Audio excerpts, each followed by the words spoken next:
آخری چیز ہے.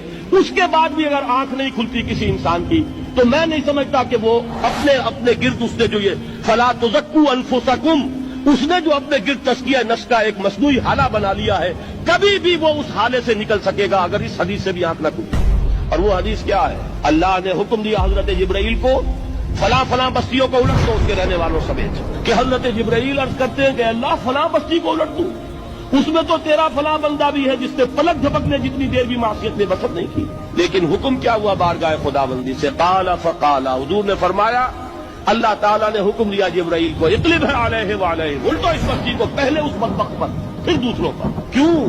اس لیے کہ اس کا چہرہ کبھی میری غیرت میں سرخ نہیں ہوا، اس چہرے کا رنگ نہیں بدلا. بے غیرت انسان، بدیاں پھیلتی رہیں، میرے دین کو روندا جاتا رہا، میری شریعت کی دھجیاں بگڑتی رہیں. یہ میدان میں نہیں آیا، اس کا خون نہیں کھولا کبھی.